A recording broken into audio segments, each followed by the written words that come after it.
Hello, chart watchers, and welcome to this Wednesday, April 18th Market Watchers Live show with your hosts, Tom Bowley and Erin Swinlin. For those of you joining us for the first time today, welcome to the show. And for our regulars, welcome back. Let's take a look at the market. Having another pretty good day. The Dow Jones Industrial Average is now flat. S&P still up 7 points.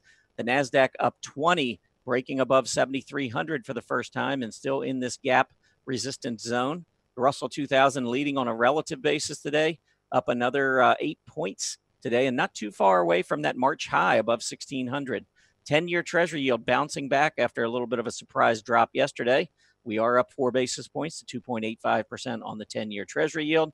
Volatility did pick up earlier this morning, but it has pulled back. Still up about 3.8% today, though, trading just a little bit below 16. Energy continues its move to the upside. We have crude oil prices up this morning again, and the energy stocks are moving higher with this move up in crude oil prices. Industrials also having a nice day. Transport's really leading the way. The railroads, you can see breaking out above multi-month resistance, being led by CSX, which had an awesome earnings report out yesterday after the close. Intuitive Surgical, another great earnings report as well. These two stocks, CSX and ISRG, the top two stocks in the NASDAQ 100 today. The worst stock, Applied Materials. In fact, the 5 worst stocks in the NASDAQ 100 today are in that semiconductor group. And with that, let me bring in my co-host, Erin. How are you doing this morning, Erin? I'm doing very well. Very relieved. I got my taxes in. I was at the counter at the post office at 4:15 p.m. So I got my time and date stamp and it's off. I feel poor right now, very poor, but hopefully the market will help me feel a little bit better. All right, so you met the tax deadline. Now I got to ask you, because I didn't stay up till the wee hours of the morning. Did the Ducks survive? Oh, we played tonight.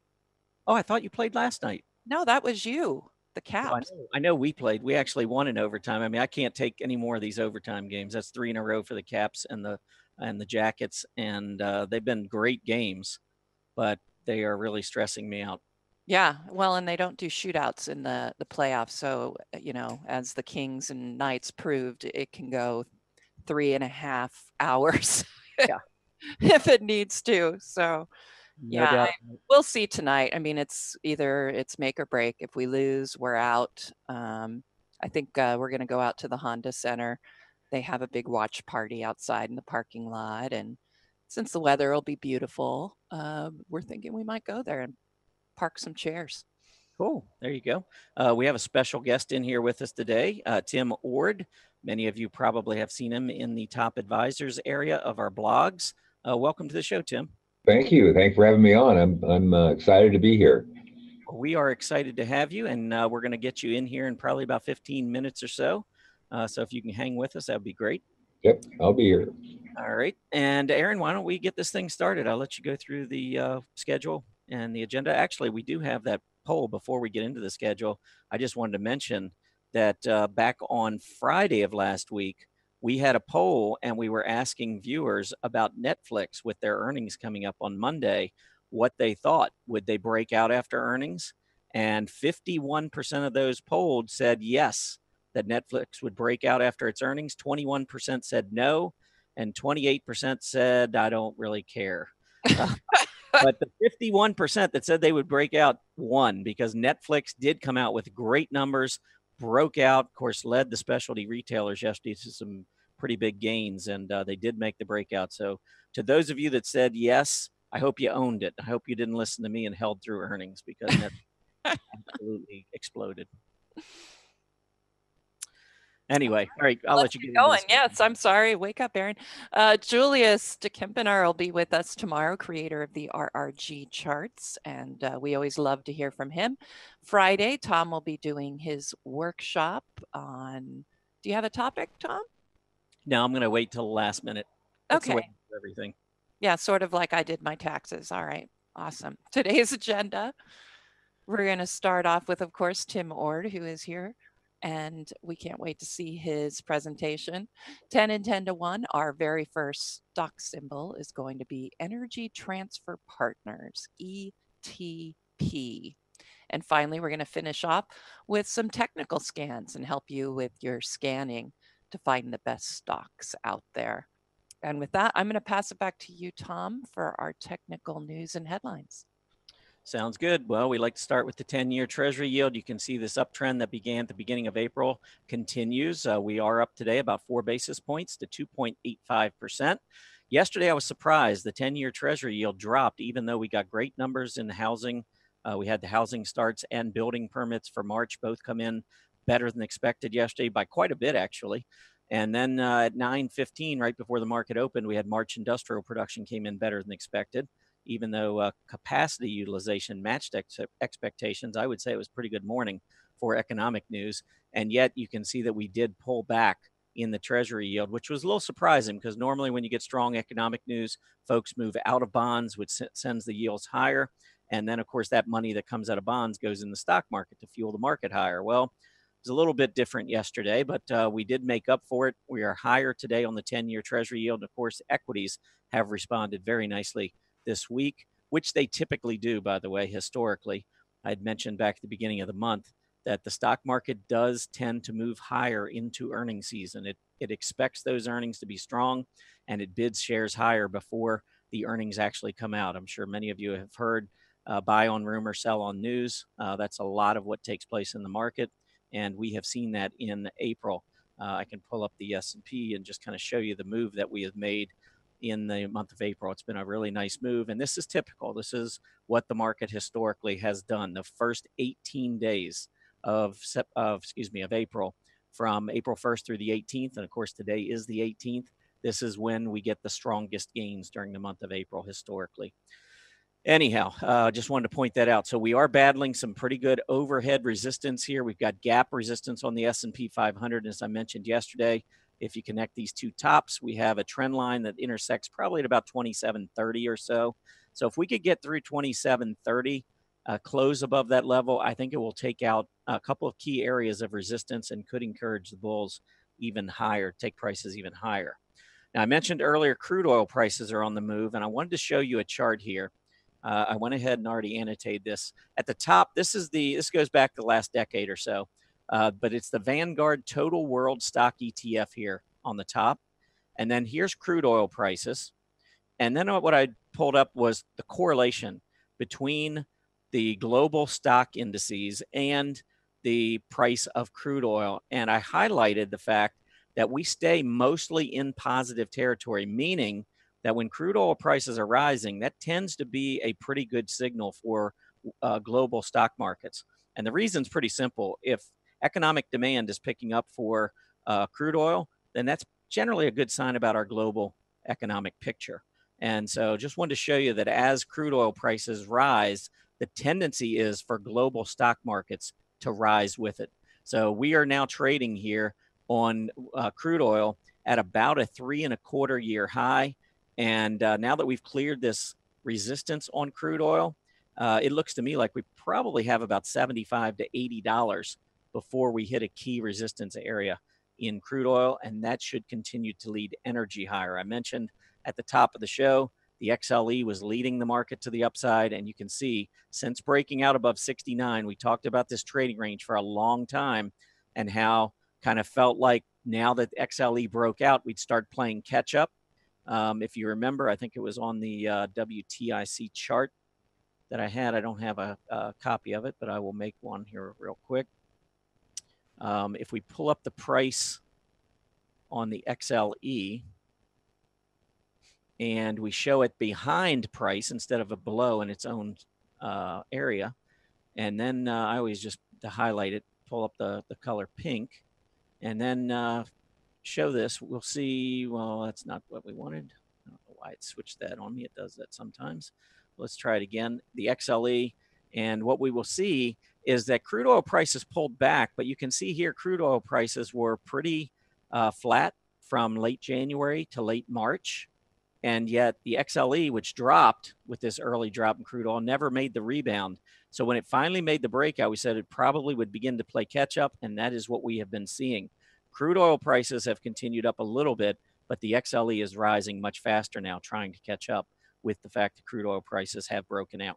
So I thought that was a pretty interesting chart to show earlier, the one with the crude oil prices and the global stock market, because I think the tendency sometimes is to think that higher crude oil prices may be a drag on the economy, but really what it is a sign that global economic activity is picking up. Typically, now there can be geopolitical issues from time to time that drive crude oil, have nothing to do with demand, but over long periods of time, I think it does reflect the total economic demand.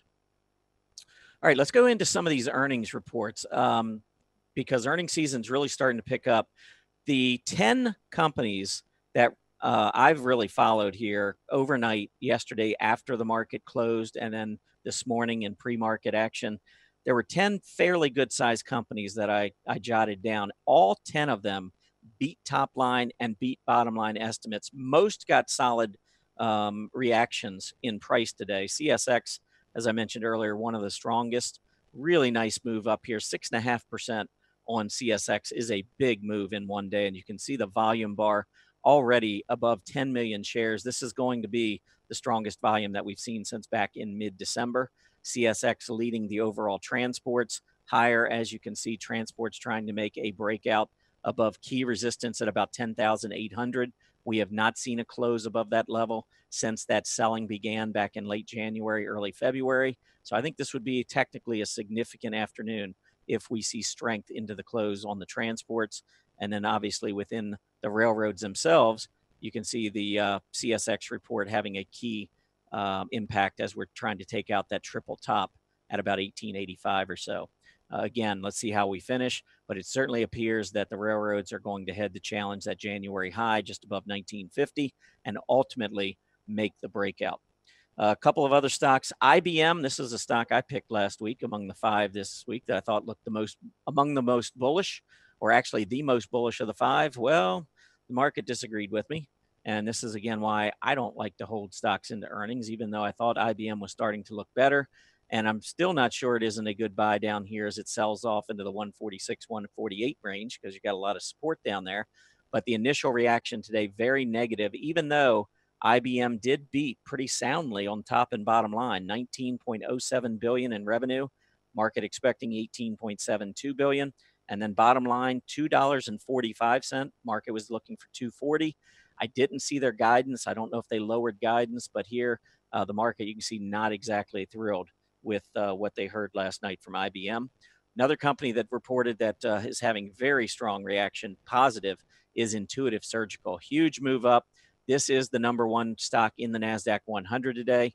I think it had a nice uptrend in play, nice double top here that's being cleared with the open, and look at the volume coming in. Another way to look at this too, and I thought this was very interesting, if you pull up the relative charts that I like to look at, here is ISRG's chart. Looks pretty good. And then you come down here to the medical equipment stocks. That's its home industry. And the group has done pretty well. It's continuing, it's not trading too far off its high from January. But here is where I think it makes, this is the part that I think really looks interesting. And if I was building a portfolio, these are the types of things I want to look for. Intuitive Surgical is among its peers one of the best stocks in the space. Medical equipment companies, if you compare ISRG to the group, you can see that it has been trending higher for the last several months, and it made another breakout today. ISRG relative to the S&P, also making a new breakout. And the group, the medical equipment stocks, even though it's in healthcare, which has seen a little bit more defensive, this is a group that has been steadily outperforming the S&P 500 now for the last 3 to 4 months. And so you've got one of the best stocks inside a group that is outperforming the S&P 500. Definitely something to keep in mind. A couple of other stocks. This one maybe not as big as some of the others, but Textron, TXT, came in with a really strong report today. 3.3 billion in revenues. Market was looking for 3.11.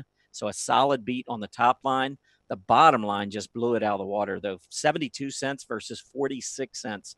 And you can see the interest in Textron at the day's open, and already traded 3.6 million shares. We're not even to the halfway point of the day. So very interesting chart here indeed. But anyhow, that's some of the highlights of the earnings that were out. Of course, earnings season really just starting to kick into gear. We want to keep track of these earnings as we go forward. And with that, I'm going to turn it over to Erin for a couple of upgrades and downgrades today. Yep, let's go take a look. 3 upgrades and 2 downgrades to look at. Okay, so let's go ahead and look. I'm going to show you all of them first so you can see what we're looking at. All right, so 2 downgrades, Grub and Juniper networks. And then we had 3 upgrades. So I look at them just as a chart as whether they look good or whether they look bad. So it really doesn't matter to me if it's a downgrade or an upgrade. So especially the downgrades, a lot of times you can find some bargains there. So there we go. Get my mouse working. All right, so let's start with Grubhub. Hit very interesting support here at 95. It's been holding. It's been in a trading range between 95 and 100, but we finally broke out. I think that looks good. Notice that the PMO is slowly starting to turn. It hasn't been rising for 3 days, which is what would bring it up on my scan, but it is already on the move upward. So I would look for an upside possibility around 115, 112, somewhere in there. So I thought that actually looked pretty good considering it was a downgrade. Juniper Networks, I'm not so certain I would be wanting to get into this after that giant gap down, but at the same time, it's holding some support that we've seen at these lows from April and October. And it's bouncing off, well, not bouncing off of it. It fell there and it managed to hold that support level. Obviously, with a big move down like this, 4.5%, the PMO has topped. But notice with the OBV, it's still rising. Granted, we have a not so great scooter here, but if it can hold this level of support, there are some possibilities here. And let's go into our upgrades. Let's look at Dollar Tree first. All right. And again, nice breakout. These gap ups, I love to see it when it sits right on that what was previous resistance and trades above that. I think that certainly shows you the strength behind this move. And notice the momentum coming in from the PMO. You've got the buy signal. It's continuing upward. It's still below zero, but it's getting ready to get into that positive territory. There's plenty of room for it to move higher without getting overbought. Notice the scooters coming back to life. And, the OBV volume, it's rather flat. But when I look in the thumbnail, we'll have to watch and see what happens with these rising bottoms. And I would be really interested to see if we're going to get a top above that previous top. I think that would be interesting to see. And let's see, next one, eBay. I really liked this one a lot. And especially it's up 1.87%, but clearly, it was up quite a bit more. Erin, okay, there it is. It wasn't, your chart wasn't coming up. I was just seeing Dollar Tree. No, I see it. It's good. Okay, yeah, but it seems there's a little bit of a lag here. So anyway, I really love this bar. We went up here to 43. We're coming back down. So we got the news of the upgrade. We had that big move upward, but now it's already done the pullback. And I know a lot of times we talk about, well, it's broken out, but let's wait for the pullback. Well, right now, as far as the day goes, it has pulled back and it's holding this support level. And look at that nice PMO buy signal, rising OBV, rising scooter. I think eBay looks really good right now. And again, I think we have an opportunity here just because of the fact it's pulled back after hitting those highs today at about 43. All righty, next one we have here is First Solar. And this one actually I was running some scans this morning and it came up on a scan that I ran, mainly because we got the gap up. And it is holding that area of support, what was resistance at these March highs. So it's another stock we've seen going in a trading range like this. And now we're starting to trade above that overhead resistance. And clearly, we've made it past that previous high back in January, looking pretty good. Of course, again, 7.5% rise right now. So unlike eBay, you're looking at the top of the candle or the top of the OHLC bar. So it might be worthwhile to see if you can get it back down a little bit. And of course, you want it to hold that support, but it looks pretty good and it is an upgrade. And that's it with the upgrades, downgrades. I did want to point out one thing, and that is the fact that everybody wants Tom's relative chart. So I have made a Tom's relative chart, and you can go and I have a link to it at the bottom now of every Market Watchers Live blog entry. So you'll see a link. It will take you to this, and you're going to have all of what you need here. We're not, if you're showing where it is, it's not coming up on your screen. I'm still seeing charts. I just don't know why I'm lagging today, guys. Anyway. It's showing it very nicely there on the screen. So the viewers are definitely seeing it. Okay, good. Thank you. I'm glad to hear that. All right. So you'll have all of the setup for that chart, and you can then save it as a chart style for yourself right here. So recommend you go check that out, especially all of you who keep asking me for the relative chart. So there you go. And with that, it is time to introduce and bring back Tim Ord from the Ord Oracle. Thanks. Okay, I guess I got to share my screen here. Yes, well, let's tell everybody, like we said, you are in the Top Advisors Corner. You're a regular contributor there. I've known you through Decision Point for quite some time. And of course, Timer Digest. Our names switch spaces all the time on the list as far as gold, bonds, etc. And in fact, you did have the #1 gold timer. That was a very nice award to add to your others. So anyway, it's great to have you here. Finally actually talk to you instead of view you through the the Top Advisors Corner and from Decision Point when you used to contribute there as well. So anyway, welcome, and I'm gonna let you share your screen and let's get going. All right. Okay. This is a longer term view of, we're going to talk about actually gold stocks. Gold, I think is going to do well, probably speaking, but something's just starting to happen with gold stocks. On the top window there, it's a bullish percent of the gold miners index. And what a bullish percent does, it measures the percent of stocks in the gold miners index that are point and figure buy signals. And over the years, well, as this chart goes back to, actually looks like about 1997, but the gold miners, the bullish percent index started somewhere around 2007 there. But in general, I took it, this is a weekly chart, and I took a 10-day average of the bullish percent index. And normally when it's above 40, the market's in an uptrend. When it's down below 40, it's in a downtrend. And if you look here, basically in 2008, basically it was below 40, then finally got above, relatively stayed above 40 all the way into 2011 high. Then 2011 high, it fell below 40, getting the sell signal. A little pop up there in 2012, popped up for a little bit. But basically from about 2012 all the way into 2016, it stayed below 40. In other words, bullish percent index was at 40% on buy signals or less. And finally in 2016, it popped up, gave a buy signal. And basically since 2017, and actually even currently, this chart's actually a week and a half old, or about 2011 is about a week old. But we're still actually below 40 right now. And it's still on a, I guess, sell signal. It's not really a sell signal. The market's been trending sideways here, but it hasn't gave a buy signal yet.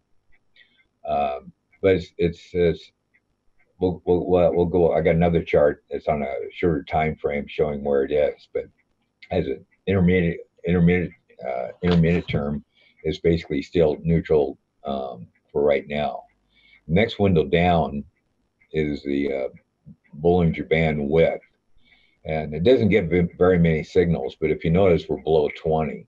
And last two times we're below 20 was in 2007. It kind of picked out that sideways consolidation. Market ran up in 2011.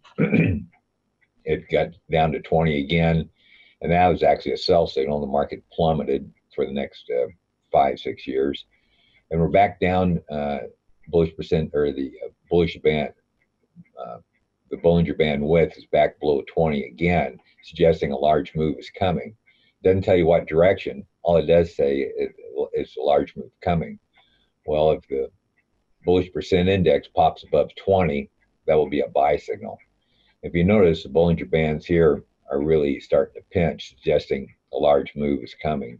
These pinches are kind of rare. It happened back in 2005. That was an uptrend. But we're really pinching here. Virtually, gold miners index virtually has not moved over the last year and a half. So this chart is suggesting a big move is not far away. And with the bullish percent index actually starting to turn up here, we think it will be a buy signal. Next chart is, okay, this is the daily chart of the bullish percent index. And the middle chart here is GDX. If you notice, GDX has been basically trading sideways here for about the last year and a quarter, and it really hadn't done anything. But if you notice, since last September, bullish percent index made a higher low from September to February, made a higher low, even though GDX made a lower high. And in December and March, it made a higher lows where GDX made lower lows. So there's a bearish divergence going on here, or bullish divergence going on here. Even though GDX is going sideways, the bullish percent index is making higher highs as higher lows. So ultimately, that's going to have effect on GDX in a positive way. We watch another chart too. This is the daily charts. Is the GDX GLE ratio. If you notice, we broke down here in February below this previous lows, suggesting that GDX may show some short-term weakness here possibly. But we thought we might go down here a little bit on GDX, and GDX may test its previous lows, where the GDX GLE ratio may hold up above its previous lows, and that would be a bullish divergence, especially if the bullish percent index starts making higher highs. When I made this chart, it was on April 11th, and we noticed last night the bullish percent index went from 42.86. It's up around, I think, 46 right now. So bullish percent index actually made a higher high above the previous high of February. So it's even though we're still going sideways here, there's more stocks becoming on buy signals on the gold miners index, even though we're still in the trading range. At some point, I guess if you get 100% of the stocks on buy signals in the gold miners index, you gotta be bullish. But we're up to 46% now, and if this stays there, and the 10-day average jumps above 40, it will give a buy signal on a longer term basis. So anyhow, this market's starting to be very interesting in the coming days. Here's another chart. This is a monthly chart of the silver gold ratio going back to 1995. And when silver becomes extremely cheap, below 0.013, usually you're near intermediate term lows. Back in 2000 or 1996, didn't work so well. That was a big fail. But 93, it got below 0.013.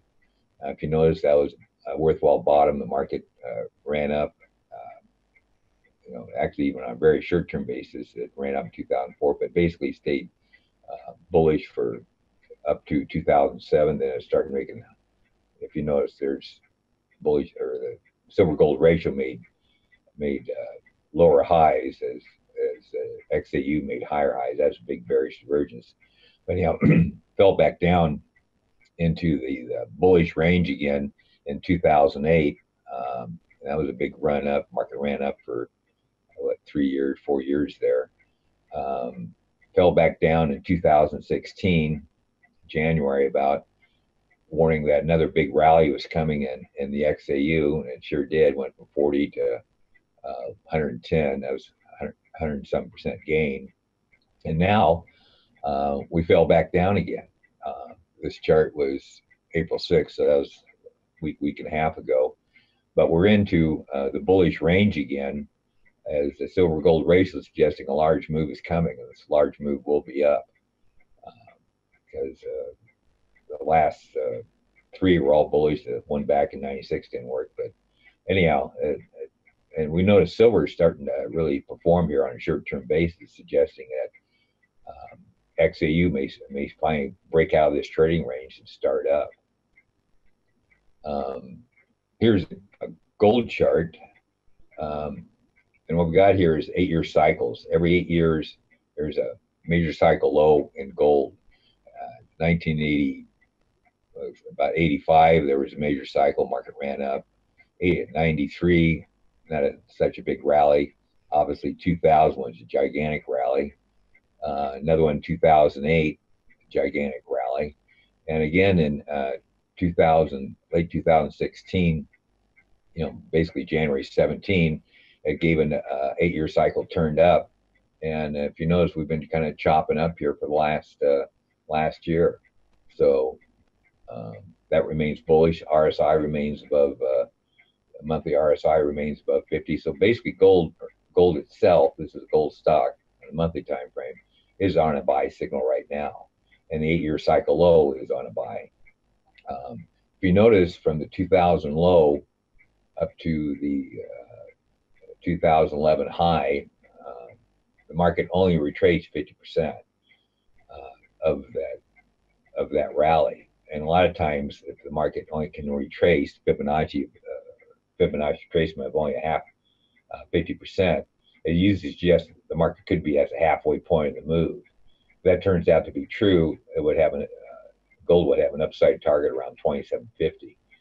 So that it could be substantial gains here with the 8-year cycle low, giving a buy signal here, and gold is actually acting well. A substantial rally could be in the making here. So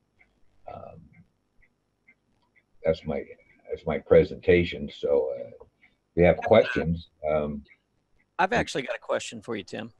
Sure. Because we've had discussions on here plenty of times. I know Greg Schnell, when he comes on here, he follows commodities very closely, and we've kind of argued back and forth about gold and whether it's bottoming and trying to make a base and turn back higher, or if it's just pausing before another leg down. And one of the problems I have personally with gold is that this bull market that we've been in for 9 years is different than the one we saw from 2002 to 2007. Back in 2002 to 2007, the US dollar was completely falling apart and had dropped quite a bit. I think the index fell from about 120 down to 72 or something like that over about a 5 or 6 year period. And so that big drop in the US dollar was helping to fuel gold, and that led to that massive move higher that you were just showing in gold. Mm-hmm. But part of the problem I'm having with gold is that since 2011, the dollar ran, well, back in the bottom in 2011, it was about 72.5, 73. It ran up to 102, and it has pulled back over the last year. But one thing that's confused me is that over the course of the last year, maybe even 15 months, the dollar has fallen probably about 12%, the dollar index. And yet on a relative basis, gold still hasn't been able to outperform the S&P 500. And do you have any thoughts on that relationship, or are you just strictly paying attention to gold versus silver and gold versus the gold stocks and that sort of thing? Do you bring the dollar into?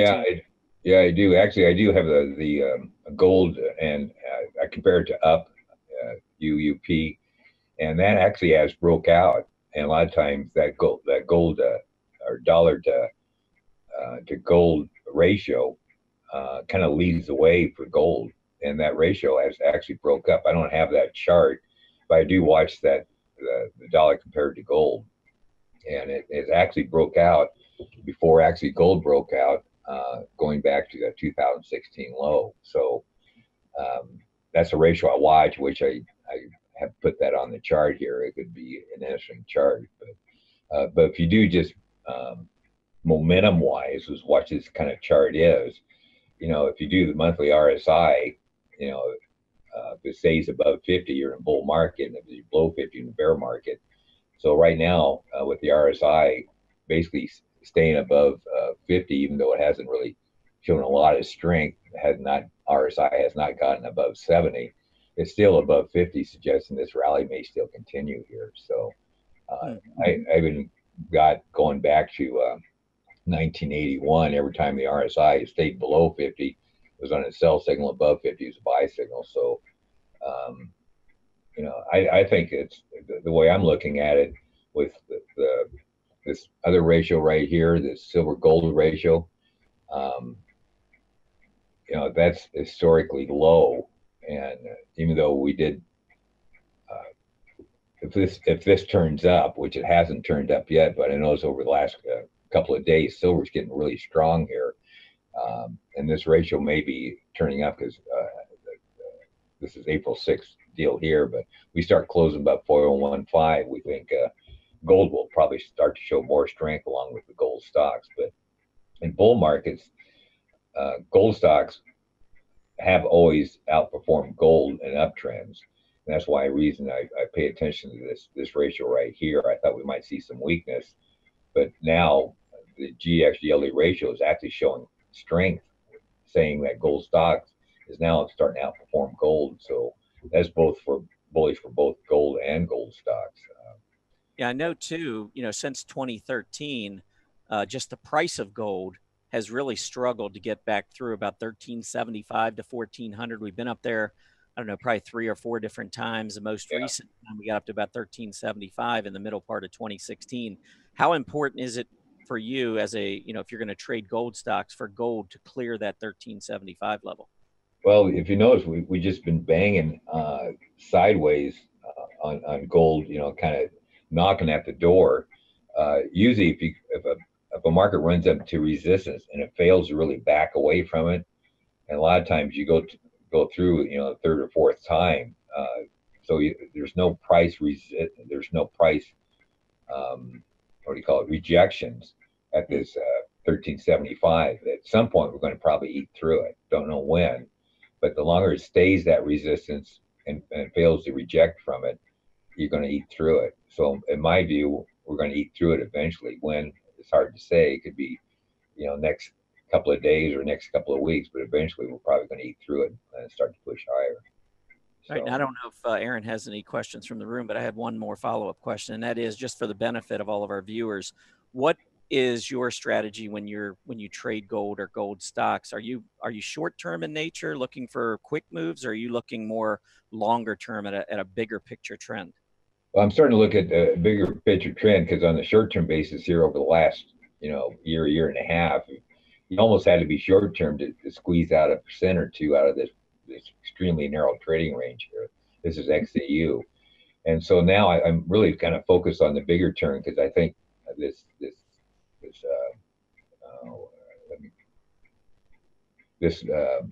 is gold miners index, but it does make my point. If you notice, the Bollinger Bands here are really squeezing, suggesting a larger move is coming. So right now, I'm focused on the larger move and not the short-term move. So I'm thinking once this Bollinger Band starts to widen here and this Bollinger Band width turns back up, we think that this rally may last a year or longer, possibly. Since we've been in this trading range for the last year and a half, suggests the next rally will be maybe at least a year and a half long. A lot of times, consolidations of a year produce rallies that may last close to a year. So we think the next rally won't, in our view, won't be short term. I mean, it'll have some up and down days, but the bulk of the gains will come on the longer term gains. So our view will be the longer term. We'll focus at least on the monthly time frames, and we may hold this position. Or actually, as of today, we're still not long yet, but because we like to see this bullish percent index on the top window, or this top window here, to pop above 40. That will suggest that as long as that stays above 40, we'll remain long, and that could last a year or so. So our view on for now is turning to the longer term. Okay. Erin, were there any questions in the chat room? Well, there's one question that I often get, and I'd be curious what your take is on it. But I always get asked, and I'm going to tell you the reverse, I never get asked, but they usually ask me, gold is rising, gold is doing well. Why aren't the miners following suit? They're not breaking out, they're moving down. Of course, like I said, nobody asks me the opposite question. When the miners are doing well, they never really care what's going on with gold. So, yeah, it's true. The miners, since 2017 to 2018, they've virtually done nothing. That's the reason why these Bollinger Bands are pinching. The tighter that pinch is, the more volatility is going to come to the market. This is kind of an unusual situation where you don't get too many times when these Bollinger Bands pinch this tight. I think actually probably in May, I think was when they're really going to break out. But when they break out, usually it could be very interesting in the coming days or coming weeks. But with the Bollinger Band, with the second window down, Bollinger Band's really, it's been since they got this low was back in 2011. That was devastating to the gold miners or to the gold stocks. The gold stock went straight down. But we're now at another opportunity, that happened over the last what's this year? It goes back 20 some years. It only happened twice before. One was a decent gain up here. There was a devastating decline here. So what this is telling us, it could be a real fascinating move coming in the gold stocks in the very near term. Probably, like I said, could be May, could be later, but something very big is on the horizon here on a short term, on an intermediate term basis. So, but we'll have to wait and see. But I do expect these charts do suggest that gold stocks, even though they've been dead for the last year or so, are expected to come back to life here. Now, gold, a lot of folks look at gold as kind of a hedge and something to, benefit from in their portfolio if fear starts to escalate the market, the overall market doesn't do well and so forth. How much does it matter to you what the S&P 500 is doing? In other words, if the S&P continues to advance like we've seen here in April and resumes its 9-year bull market, does that have any impact on what you trade and whether you still, would you feel the same about the GDX going forward or the XAU based on a stronger S&P 500, or does that really not matter to you? No, it matters. I guess there's a lot of money been made in the S&Ps, but the way I'm looking at the S&Ps this year, I think last year we had 25 or better gain on the S&Ps, and this year it could be more of a trading range. We could bang against the previous highs of January, and that could be resistant. We could fall back down, creating a huge trading range. And investors may go other places. Plus, there's like I said, there's an 8-year cycle low that formed here just a year ago in the January 2017, and that in the past has always led to a decent rally in gold. So I think some of the money may come out of the market because there's potential trading range developing in the S&Ps over this year, and some of that money may find its way into the gold and gold stocks. Mm-hmm. How I'm kind of looking at it. Okay. Well, we were running an interesting poll today, and we're just essentially asking everyone if they believe that the GDX, the gold stocks, will outperform gold, over the next couple of months. And I don't know if we can bring that. Can we bring that poll up? Okay. There it is. Yeah, and there you have it. So we've got 179 responses at this point. 58% believe that the GDX will outperform gold over the next quarter. And it has been lagging, so that would be interesting. And 16% say no. Where do you stand on this, Tim? I think I probably already know, but what do you? Yeah, I think GDX will perform. It's hard to say exactly when this breakout occurs. That's the reason why I look at the bullish percent index. I'm watching that. More stocks are coming on buy signals each and every month this year.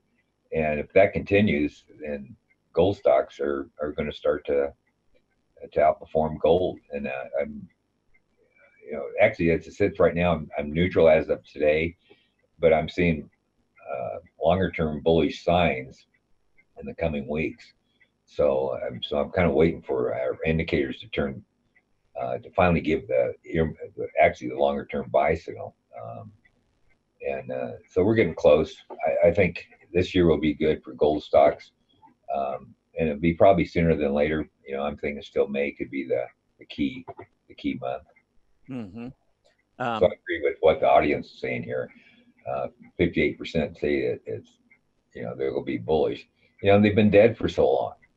Value wise, gold stocks are relatively cheap compared to gold by historical averages. Because the GDX GLE ratio has been so low for so long. So yeah.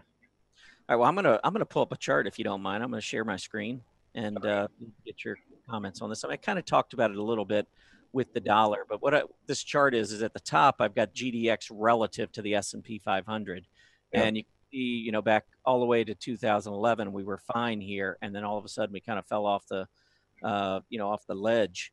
With one exception, maybe being 6 to 9 months here at the end of 2015 into early 2016. Otherwise, GDX has been an awful investment relative to the S&P 500. And throughout this period, I would argue that the dollar has, been showing some strength. And the GDX only goes back to 2006. But if I pull up, I think I have a chart here of gold prices versus the S&P, and we can take this back a lot further.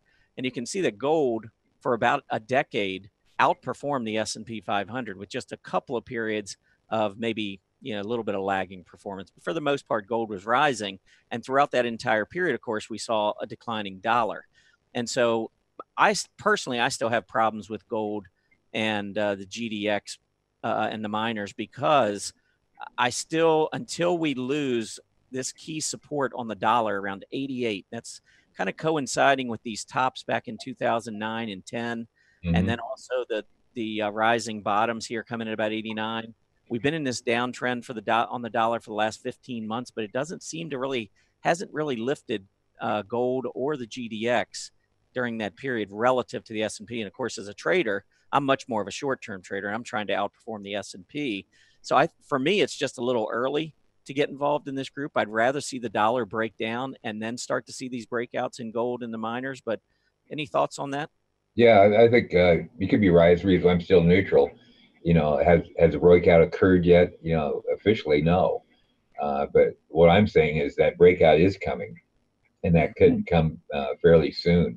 Like I'm saying, I'm thinking it could be May, but right now, if you went in, you'd be wishing, I guess you might say, instead of actually taking the signal. But I can see what you're looking at here too. But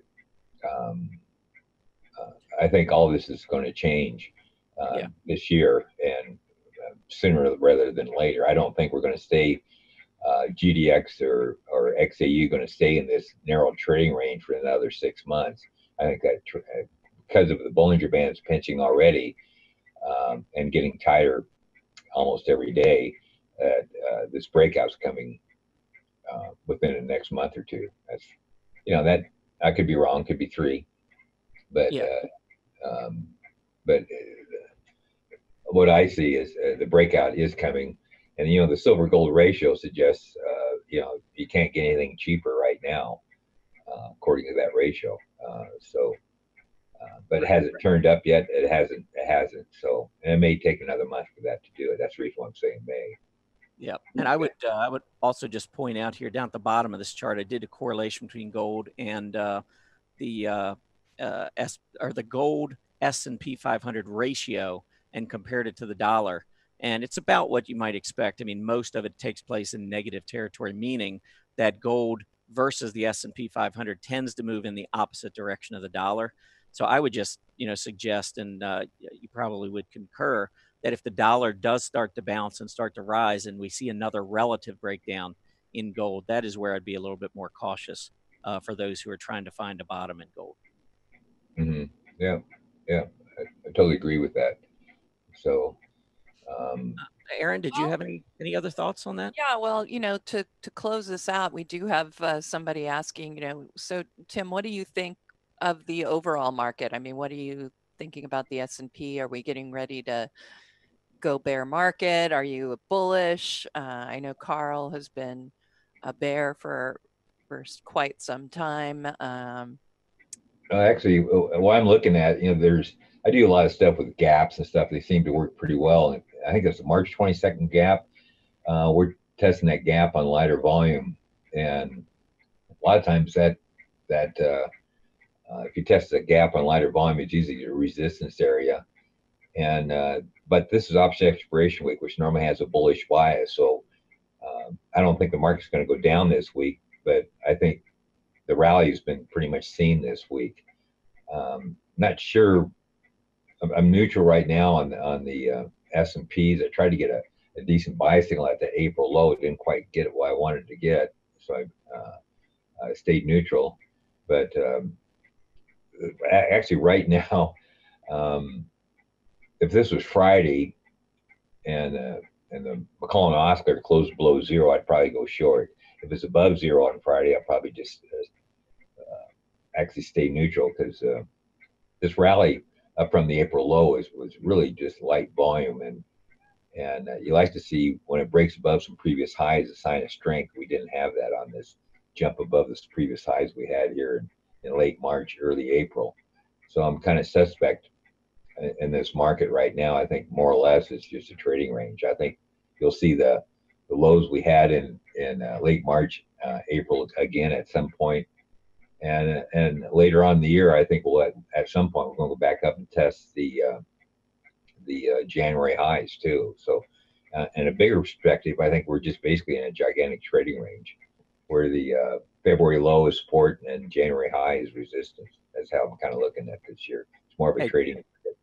Tim, you're a day late, because we just had this discussion yesterday. We had an agree-disagree segment, which is just kind of a regular segment we do, where we poll the audience, and Erin and I decide, okay, do we agree or disagree with a statement? And that statement yesterday was concerning the fact that volume has been declining, and is that a signal that this rally is not going to last? And so it sounds like, you're a little concerned about that, as was the majority of our polling or our audience that was polled. I don't remember what the percentage was, but I think it was more than 50% were concerned that that this light volume could be a signal that this rally isn't going to last. Oh. Yep. Okay. I'm glad everybody agrees with me. So. Yes, I know. Me too. I was on the other side. Just for the record, I'm on the other side, but we won't get back into all that. But it's been great having you on the show today. We really look forward to having you on, and we certainly want to get you back. And, we'll follow up on some of this discussion that we've had today and see how gold and the miners unfold over the next few weeks. And we'll get you back here and we'll talk about it again, if that sounds good to you. Yeah, I'd love to come back. Count me in. Excellent. Awesome. Well, we will get you scheduled, and really good to have you on here, my friend. Thank you. Thanks for having me on. All right. Appreciate it. And there he goes. If you don't check out the Top Advisors Corner, I certainly would suggest that you do so. We have a number of really great columnists there, including Tim and, of course, Tom McClellan and others. So make sure you check that out. And in fact, if my screen is still up here, let me just show you. If you go into the blog articles over here on the lower right-hand part, this is your Top Advisors Corner. And if you click on the more articles, you will see multiple, there's David Keller, who was on the show. Of course, Tom McClellan, who's been on the show, and Mary Ellen McGonigal, who was just on. And I think it was on the second page. I think I saw Tim's last post. Here we go. So these are some great articles, and these are not the regular featured authors here at Stock Charts, but some great technicians that give their own views.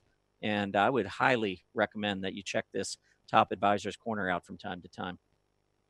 All right. Excellent. I have got the 10 and 10 about ready. Okay.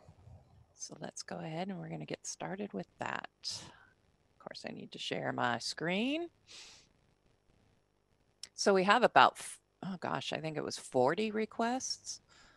So let's go over there.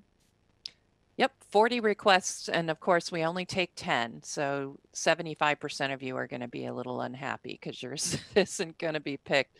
If you haven't already gone into the chat room and liked some of the symbol requests, go ahead and do that, because the most popular will get the berth in the 10 and 10. Let's see, I was going to show you the RRG here real quickly. And I'm going to shorten the time frame just because I feel like it. Julius, he tends to use the weekly version, but the daily is, of course, the shorter term version. Here's what we're looking at as far as which are in the lagging, weakening sectors, etc. I always go and see what kind of sector mix we have here. And as you can see, we only have one cyclical today, which is very unusual. Lots of healthcare and industrials. So real interesting. We'll see how it comes out once we start up with the 10 and 10. So at this point, Tom, I'm going to pass it to you for ETP, Energy Transfer Partners. Okay, ETP. I was just annotating it to try and get a little bit of a head start. I was cheating a little bit. But let's see here. Couple things that I noticed. First of all, it's in a group that certainly is outperforming, beginning to outperform. The XLE now is the highest ranked scooter among the various sector ETFs. So you are getting into an area of relative strength of late. So that's good. You can see ETP is in a nice uptrend of its own. I like the fact that on recent pullbacks, even though they've been shallow, they have been holding that rising 20-day moving average. I think we've gotten into a resistance zone. You can see a lot of, I don't know, a little bit of noise in here between 18 and 18 and a half, where we've seen prior support, prior resistance. So, and you can see actually the last 2 days, yesterday and today, we've tried to get through it up to about the 18 and a half level, and now we've turned back down and we're in this zone. So if we're going to pull back, this is an area where I think it could happen. But I do like the fact that we've seen the increasing volume. We've seen the bullish PPO crossover, the center line. I think there's some real positives. We're clearing the trend line. But I would prefer to see a little bit of a pullback and maybe down closer to the 50-day moving average, maybe some consolidation to allow that 20-day moving average to come up and provide some more support. But there's no doubting that the stock has, or this limited partnership has, at least begun to strengthen along with its peer group. So I'm liking it. I think it's good. It is maybe run just a little bit, so maybe I'd wait for a pullback, but otherwise I think we're seeing some pretty solid action here of late. All righty. And our most popular request in the chat room is INTC. I think you know which one that is. Yeah, and I tell you what, semis were struggling earlier today, and you can see Intel actually made the breakout yesterday. There is one negative that I would point out here on the chart, and that is the lack of volume to support this breakout yesterday. This was a pretty big level. If you look back, we've had failed attempts at $53 on 4 different occasions in the last 5 weeks. We made the breakout yesterday, but look at the volume down here. Very, very light. Not even average volume. So that's concerning, but we continue to push higher. Today, I'd like to see more volume come in, maybe get it up to 30, 35 million, but we got a long way to go to get up to that area. But Intel on a relative basis has been one of the better performers in the semi space. So you got some mixed signals here, but one thing it's hard to argue with is a breakout to a new high. So I would be on the bullish side. I'm just a little nervous about the lack of volume. I'd be more comfortable if we start seeing volume come in with it. All right. How about Southwest Airlines, LUV? Yeah, one of my favorite ticker symbols. Mm-hmm. Let's see. Love. Well, first of all, we are starting to see some strength in the transports in general. Airlines have been among the weaker, or has been really the weakest area in the transports. We have moved down close to price support. We haven't quite tested it, but we got very close. You could see the low that was established all the way back in mid-November. We got close to it again in mid-February, and we have been drifting lower. Now, one good thing here is that as we've been moving lower, the PPO is starting to turn back to the upside. I would say in the near term, I would be watching 58 to the upside. That was very heavy volume gap down. We haven't been able to get back through that level since. And then the prior support we saw back in November. I think we're in a $52.75 to maybe $58 trading range. Today's action's great, up almost 4%. But I think entering at this point would be really risky, because now you've got more room to the downside to support than you have upside to resistance. So mixed picture here. I think there are better stocks out there and better areas within transportation at this point. But today's action, I'm not going to deny it. Certainly helping to improve the picture and close above the 20 would go a little bit further there. All right. The next one is Caterpillar. And the person said that seasonality looked good and maybe a Wyckoff setup. Okay, well, Caterpillar, I'll tell you what, let's take a look at that relative chart that I pull up from time to time. Let's see what that Caterpillar is looking like. You could argue, I'd like to see a little more volume, but you could argue that we've had a bullish wedge breakout here on Caterpillar, and I'll highlight that in just a minute. Also, the group has broken a wedge, a bullish wedge to the upside. Caterpillar remains one of the strongest stocks within this space. It continues to kind of drift lower against the S&P 500, but that comes after a really strong run on a relative basis.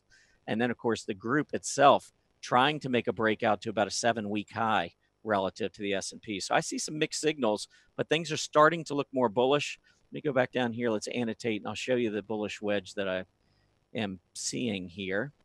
So we got an uptrend. So that's the first thing you want to have with a wedge, any kind of a bullish continuation pattern. And this is the top of the wedge. So you connect the highs, the lower highs, and then if you also connect the higher lows, what you should get is a squeezing piece of pie, not a channel.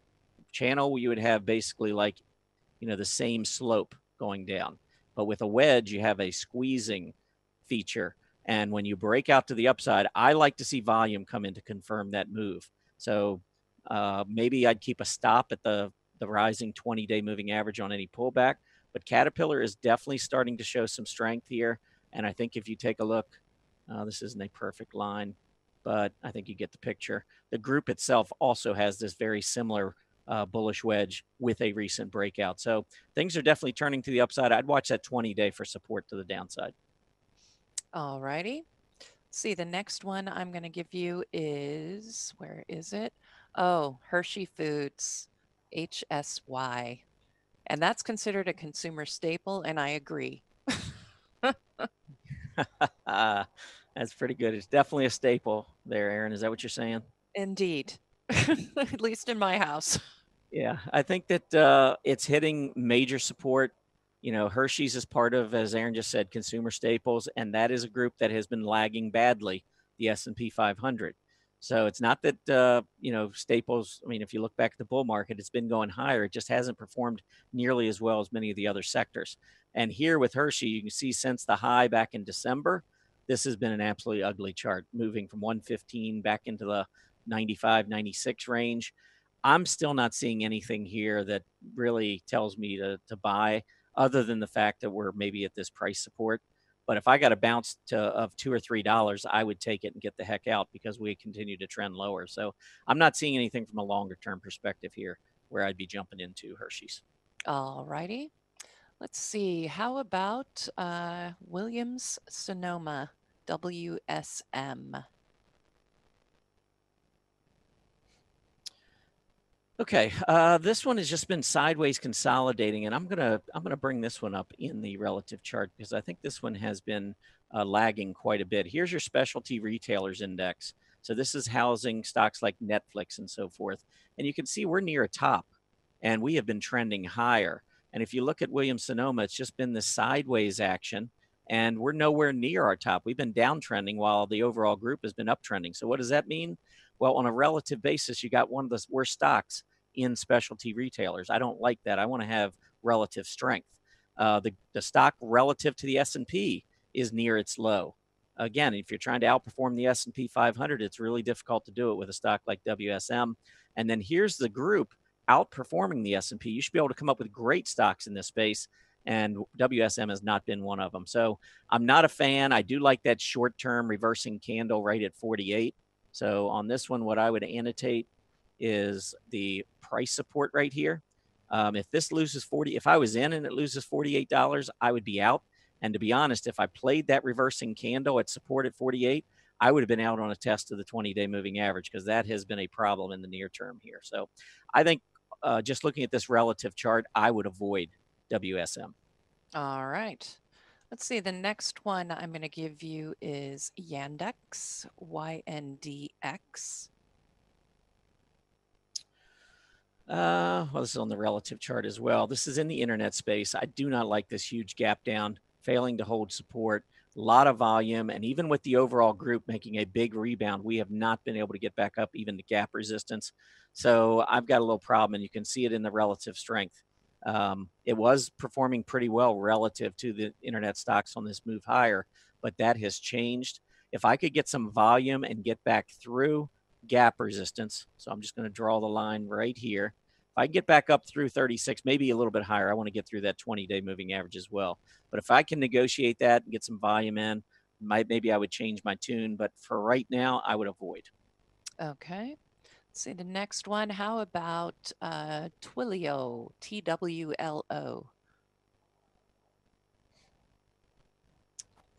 right. Get that. Okay, so 3 more.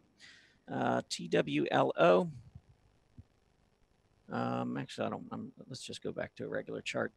Too much to annotate there with all of the different ratios. But I think what you have is a very nice cup that's formed off of an uptrend. So to annotate this, I would simply take right here. Actually, I like to change my colors here. So here's your uptrend right there. Really struggled at about 42. And then what you look for is a continuation pattern off of an uptrend. So for me, that would be from the high here down to the low here and back up to here. And you can see this cup off of an uptrend that's been forming. Pull back to the rising 20-day EMA is what I would look for. I'm bullish the stock. All righty. How about our next one, ABX? And that is, of course, Barrick Gold. Gold mining, might as well talk about a little of the gold mining stocks. Yeah, I think that it's kind of reached a key area of resistance, kind of like, we're waiting to see what's going on with the dollar. And of course, that has a major impact on gold and some of these gold shares. Let's just look at ignoring all of that, let's look at the key resistance and support areas. Here was a key support on the way down. We went below it, and then we came back up and rallied past it to there and then broke down again. So I think that this is a zone that we need to clear. And you can see we've made a nice move up in here in the near term, but we're hitting this zone where I could see the stock start to roll over again. What you want to see is the dollar break down and see ABX on heavy volume break above 1375 on a close. That would get me more excited here. Until that happens, I would be careful with it. Even though the PPO looks good and it's been holding the rising 20-day, we got a golden cross. Volume here on this move was strong. I want to see this area of resistance cleared. So until we get that, I'd be careful. All right. Let's see. CH Robinson, CHRW, and I think that's the last one. Yeah, this one was one of the top performers in the S&P a couple of days ago when JB Hunt reported such great results.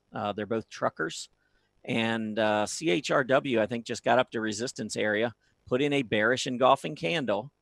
So that's telling me short term it's going to have a little bit of an issue, and that's what we're seeing today, a little bit of weakness. Looking at the resistance, that is the closing level previously. This was the intraday level that we need to clear, and you can see the reversal took place right in the middle. I would expect it to come back down, fill gap support. On this gap up, you can see the heavy volume. We gapped up from about 94, a little above 94. I think we're going to move back down, test this gap support area right at about the 20-day moving average. And if we get that, I think that would be a good entry into CHRW. I actually like the stock. I just don't like the candle. I think we got maybe another $1.50 to the downside. This PPO looks good, though. I think we're strengthening. Volume's telling me we're in good shape. I just want to see this gap fill back to the 20-day, and then I would like my reward to risk a lot better. All right. That concludes the 10 and 10 to 1. And there are the symbols that we did go over. I will have those up in the Market Watchers Live chart list.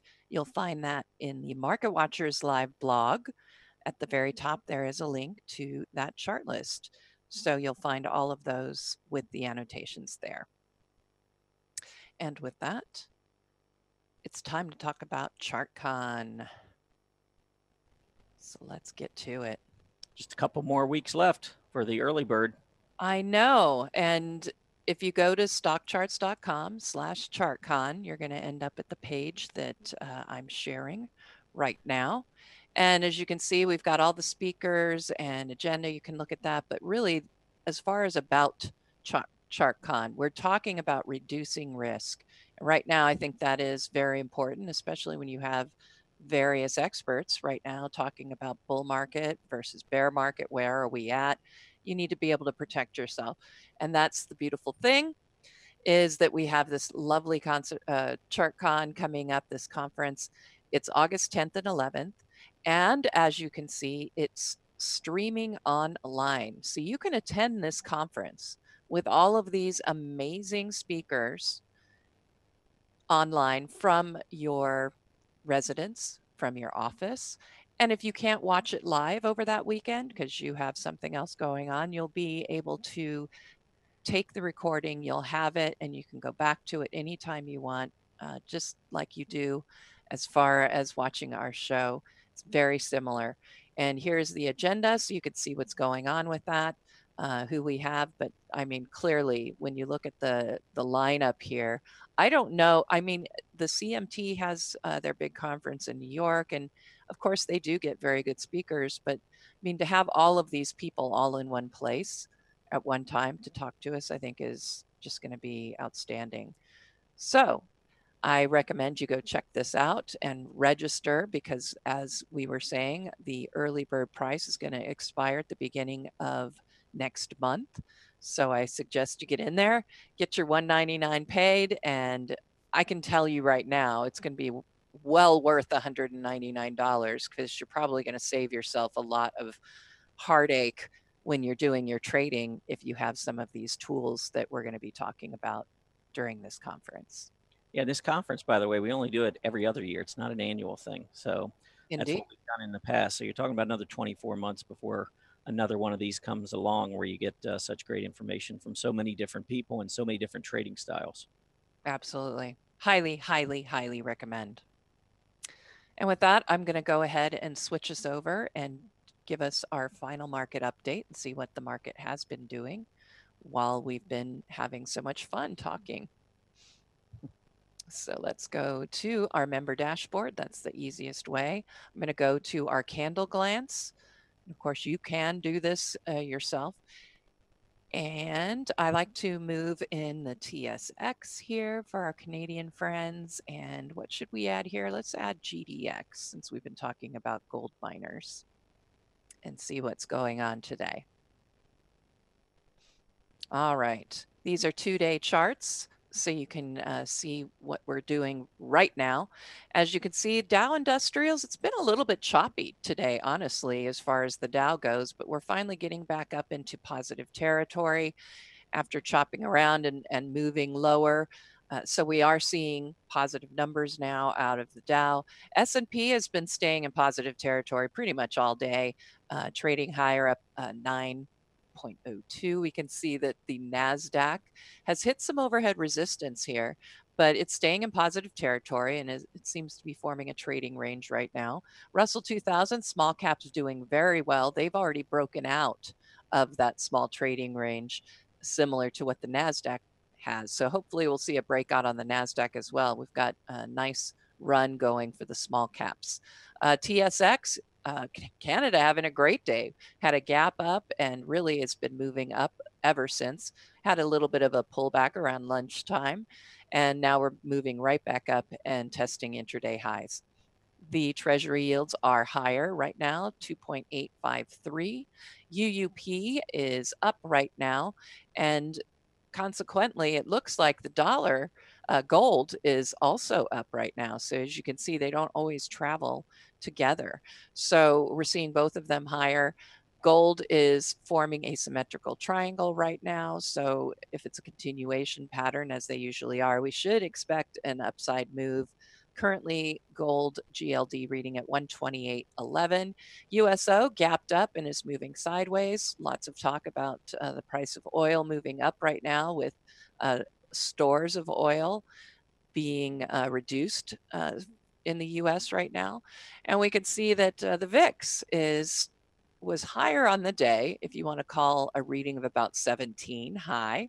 We've now pulled back. We're seeing the VIX now at 15.72. So we're seeing some complacency right here in the market. We're seeing The fear that was there in the morning has definitely started to move back. And GDX gold miners traveling pretty much just like gold right now, correlated highly. And we can see that they gapped up and are moving mostly sideways. Did take a dip there to 23.10, but moving back up, looking at $23.15 for GDX. And with that, I will conclude the market update, but I invite you, Tom, to add to it if there's something you saw or would like to add. Yeah, there were just a couple things I wanted to mention here pretty briefly. You mentioned that the small caps are doing well. And so I did pull up a chart. This is a seasonality chart. And when you pull this up, if you type in $RUT and hit the seasonality here, it'll bring up a 5-year default. You can also type in another index or another stock that you can compare it to. And so I did that. I'm comparing the Russell 2000 to the S&P 500, and then I've dragged it back. It gave me a 5-year default. I dragged it back 20 years. And what's interesting is that while April is a time when we don't really see a lot of outperformance in the small caps, you can see that that does begin to build in May and June. Now, this doesn't tell us that the small caps go up by an average of 0.3% in May. It tells us that it outperforms the S&P 500 by 0.3%. And look at June, 1.5%. The Russell 2000 tends to outperform the S&P 500. So this relative strength that we're beginning to see in the Russell 2000 tends to pick up over the next 2 months. And I know there's a lot of folks out there that say go away in May. And I've got a number of reasons why I think that that's absolutely ludicrous. And one of those reasons is that the Russell 2000 tends to perform really well in May and June. And so if you just blanket statement say, go away in May, you're going to miss out on what typically is a very strong period for small caps. The last thing I wanted to mention, and I'm going to let you take it away here in just a second for technical scans, Erin. If you look back, and we've shown this chart before, this is the VXN. Now, we talk a lot about the VIX, which is the volatility index that tracks the S&P. This is the volatility index that tracks the NASDAQ 100. And what I've done is I've gone back over the last bull market, and especially over the last 5 or 6 years, and I've marked periods where this VXN, the volatility index, moves up into 30s. That's telling us that the market's getting incredibly nervous, very scared, and these spikes in the VXN coincide with moves lower. That's what generates all the fear. But the point is, when we get up into the 30s, if you look at these red arrows where the VXN has hit the 30s, and then look at where the bottoms are or where we are at that point in time, you'll see that these high volatility readings mark bottoms. And I think that it was when we had Mark Young on here that we talked about this. This would have been a couple of weeks ago. And I just wanted to point out that, and he mentioned, I think, during that show, that was one of the things he really liked, the fact that we had the volatility index up so high, and that was one of the reasons why he thought we were either bottoming or getting ready to bottom. And check out what's happened here in April since then. And now we've got the volatility moving back, and I think we could be in position for this bull market to continue, but we'll see. Just wanted to point that out, and I'll turn it back to you. And what do you have for technical scans for everybody today? All right. So I thought today I would start, and I usually do this, but instead of starting with my scan, I wanted to start with some of the ready-made scans for you, because I know with some of you, maybe you're not very comfortable with coming up with your own or understanding the scan language. So a lot of times it's great to just start with a predefined scan, and then you can change it to match what you'd like to see. So I decided today I was going to look at the gaps up scan. So I'm going to pull up all of the charts that were coming up right now on that scan. And there are quite a few problems for me. There's a lot of things I wouldn't be interested in. Starting right there with the close, I'm very uninterested in penny stocks. So over here, I can click and edit this scan. And it comes already up. The scan language is there. Now all I have to do is manipulate it. So I'm going to start, and I notice, like I said, those closes were not where I want them to be. So I'm going to go down here to price and volume, and I'm going to choose close and add. And look at it, adds the language for me. I don't have to remember it or know it. And I'm going to say I want to close at least above $10. Let's just put that in there. And now let's run it and see what we get. All right, well, we went from 100 and I believe it was 18 down to 27. And so now I have a close that makes sense to me. But now maybe I don't want, you know, no offense, but maybe I don't want any London or Canadian stocks here. So I'm going to go back and address the scan again and make it something else, you know, add to it to meet my trading patterns and what I want. So I'm going to change, let's change the country to US. And again, I'm going to just add that in here and it's already in there for us. I'm going to check the syntax. And I'm going to run the scan. So we went from 26, now we're down to 20. And I think what I'm going to also do is I noticed that some of these have, you know, maybe have a little bit lower volume than I prefer to use. So honestly, I will generally go for something above the 100,000 mark as far as volume. So these actually would meet my normal criterion, but maybe you have something different and you would like to maybe have higher volume stocks. So it's already in here as far as the volume. So all I really need to do is adjust how much. So let's say we want it to be 300,000. Oops, not 3 million. There we go. Get rid of a bunch of them like that. Yeah. So let's run it. And now I've moved it down to 16. So now I have a group that is manageable for me. It's something now I'm ready to go look at and address. But before you can do anything with your scan results, you have to save them somewhere so that you can manipulate them. And what I recommend doing is I have a couple of, I guess I can call them junk chart lists. They're really just transitional areas for my scans.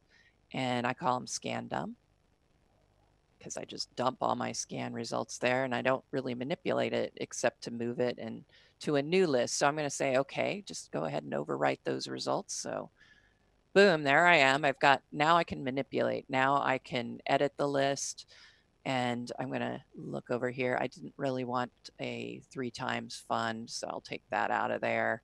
There's another one. I just don't trade these. So I just take out what I don't want.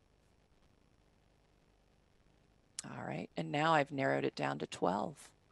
So I'm going to look at them in my candle glance. And this is my personal candle glance chart style.